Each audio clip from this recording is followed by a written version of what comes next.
What is up, Clemson Tiger fans? What is up, college football fans? It is your boy, Pigskin Pete. Good to be back. Glad to be back. Also extremely happy that we are on the brink of the start of the 2024 college football season. I thought about making this video here, State of the Fan Address. You know how I do every year. I think this will be my third or fourth year doing that. I can't even remember when I started doing that. Anyway, I could do that video in 2 seconds. The state of the fan for Clemson is cautiously optimistic.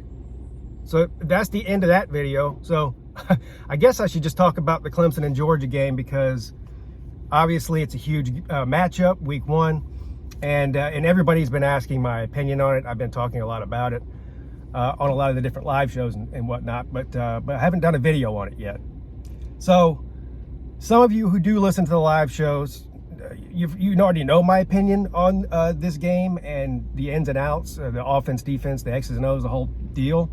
But some of you may not. So Clemson right now, I think, is a third. The line keeps moving. It's going to finish somewhere around where it's been for the past couple weeks. Somewhere between 13 and 14 points, is, if I had to guess. It might go down 1/2 a point, 12.5 points or something. Whatever. It's going to be somewhere in that 12 to 13 point range. And yeah, that's exactly what I think it probably should be. I think Vegas is pretty spot on with that. Georgia obviously deserves to be the favorite in that game, and I think about 2 touchdowns is a fair line. Here's the thing, though. I like Clemson with the points. I've already picked several times. Obviously, I want Clemson to win. Well, we all know that. I believe that they can win. What percentage, I don't know, but I believe that they can win. But I definitely like Clemson with the points, but Georgia to win.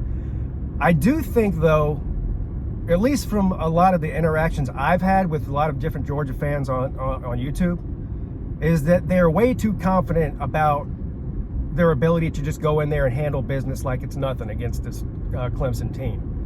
And I get why, because of the way things have, especially offensively, regressed over the past few years, slowly. But this isn't last year's team, okay? It's not last year's coaching staff. The big X factor, the biggest unknown that none of us know, we all have our opinions on this particular player, but nobody knows. And we're going to get our first real glimpse of it here on Saturday. And obviously, you know who I'm talking about. I'm talking about the quarterback, Cade Klubnik. The comparisons that I'm hearing about comparing DJ Uiagalelei to Cade Klubnik are ridiculous, in my opinion. Look, I have no idea if Cade Klubnik is going to go out there and look like he's never seen a football before, like he did in certain times last year, especially in the first 7 or 8 games of the year. But he may, and then you can start making that comparison. But a guy who's in his 4th year starting in DJ and a guy who's in his 2nd year starting is not the same thing. So we just don't know. And really, it's extremely important. And here's why it is extremely important. We know we have a good back and film alpha. We know we have a great tight end in Jake Brenningstool. And we know for the first time in the past 3 or 4 years, going into game one, I don't know if there's any wood in this car, fake wood, no, whatever, knock on wood. It looks like the wide receiver room is 100% healthy for the first time I can't remember when. And we're talking about some key guys here too, not 3rd string wide receivers. We're talking about big time potential playmakers and guys that need to be playing well for the offense to do well. So that makes a huge difference. Again, that's something that we didn't have last year that we really needed. And I mean, the bright side, if there is a bright side to a lot of the issues that happened with Clemson's offense last year, and the injuries, the wide receivers and whatnot, it did give some of the young guys a chance to get a lot more playing time than they probably normally would have. And a couple of them in particular, shined. So defensively, these are going to be two extremely good defensive football teams. Both Georgia and Clemson, I think, are probably top 5 defenses. They definitely are on paper. And I think that they will be at the end of the season, come to the end of the season. These are going to be two dominant defenses. So probably a low-scoring game, which also favors my taking Clemson with the points bet, quote-unquote bet, if it is low-scoring like I think it's going to be. But, yeah, people have just assumed that Cade Klubnik is no good. And, again, he may not be. I just think it's too early to say that. I really do. I mean, last year, he looked like a deer in headlights. He had happy feet. He made terrible decisions. The offensive line wasn't very good, which rattled him early. And it took him about 8 games to crawl out of that hole. I don't know if people remember this, but right now, today, Clemson has the second longest active win streak in the country. The only other team that hasn't lost since the last time Clemson did is Michigan, right? Because they went undefeated last year. But if you're watching this right now and you're a fan of any other team not named Michigan, then your team has lost a game more recently than Clemson. So it's not like Cade Klubnik just fell apart and played terrible the entire season. He did get the team, him and the team got better at the end of the season and finished on a high note. Does that mean they're going to come out with their hair on fire like they were at the end of the season last year? No, but it's better than the other way around. Also, obviously, the second year of this Garrett Riley system with Klubnik in it. 2 extremely big and important hires in the offseason that people are still kind of overlooking. The offensive line coach, we got Matt Luke, which I think is one of the best coordinator hires or assistant coaches, whatever you want to call it, in the country in the offseason. And, of course, Chris Rumph, the defensive end coach, they went and got him from the NFL. He's an NFL guy, highly respected, blah, blah, blah. Look, these are 2 great hires. So the coaching staff at Clemson, when you talk about Nick Eason on the defensive line and Rumph with the defensive ends and Matt Luke I mean, this is a star-studded coaching staff here. And I haven't really heard anybody, because I don't really know why you would, criticize what Wes Goodwin's done in his first 2 seasons there. Because, I mean, I think last year Clemson finished definitely in the top 10 defense. And honestly, they were actually better than that. They probably were a top 5 defense if they didn't finish there. I can't remember. I'm talking about like total defense stat. But they were asked to do a lot last year because of the way the offense was playing. It wasn't a real indictment on the defense. They played great considering the circumstances. But anyway, I don't really think there's any criticism of Wes Goodwin. I think a lot of us, when they hired him, were hoping, because of how great Brent Venables was, that there wasn't going to be this just the sky's falling drop off of the defense, and it hasn't. Is he Brent Venables? No. Okay?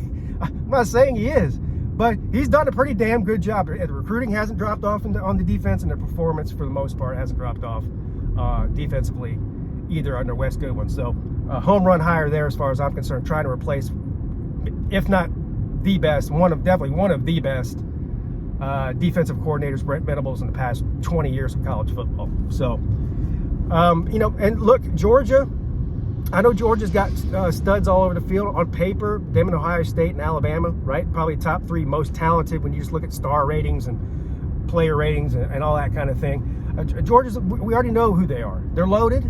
They're absolutely loaded. I don't know the situation with Georgia's running room. I know they got a couple of backs that are injured, and they've got one who we know is good, Etienne, the transfer from Florida, but we don't know his status. And Kirby Smart said he's not going to tell us his status. I guess we're going to find out on game day. Now, if you ask me, him not saying whether or not he's playing means that he is playing. That's what that means to me. But we'll see. Because if they have 2 injured backs and they don't have Etienne, I don't know who's going to be running the football for the Bulldogs. You know what I mean? Carson Beck comes back, had a great season last season. He's a good player. They lost 2 of their biggest offensive weapons to the NFL, right? Ladd McConkey and obviously drawing a freaking blank. You know who I'm talking about. Brock Bowers. Brock Bowers was an absolute machine for that offense, and honestly, a bit of a security blanket for your boy Carson Beck. So look, I'm sure they have another guy who's really good, but the chances that he's Brock Bowers are slim to none. That's just sorry.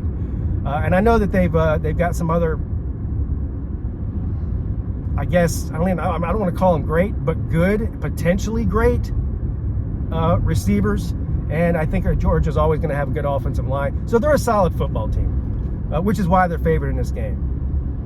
But every year, every week, just saw it last week, talent doesn't always win these games. It should, but it's a combination of talent, which Georgia has in spades, coaching, and execution. All three of those things have to happen. So even if you're the more talented team like Florida State's the more talented team against Georgia Tech on paper, they just are. A lot more, actually. If you don't go out there and get good coaching and the players execute well, you get beat. And so, yes, Georgia is beatable in this situation. I would not be as comfortable if I'm a Georgia fan about this game as a lot of them seem to be. Nothing wrong with being confident, because, like, again, you're favored for a reason. So there's nothing wrong with it. But hold your horses, as they say.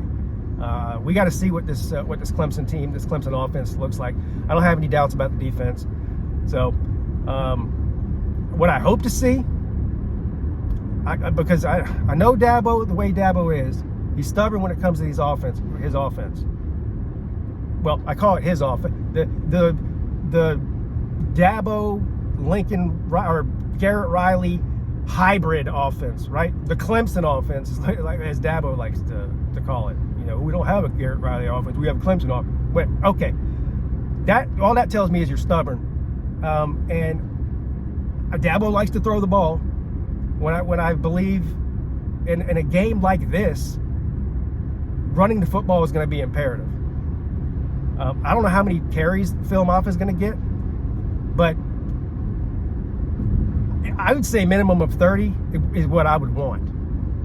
I know that sounds like a lot. He ran the ball 35 times against Notre Dame last year, took that game over, and he was really the difference, the reason that Clemson put a hurting on Notre Dame last year. But yeah, so and I think the same thing goes for the Bulldogs. They're going to have to be able to establish the run against this Clemson's front seven, who's very good.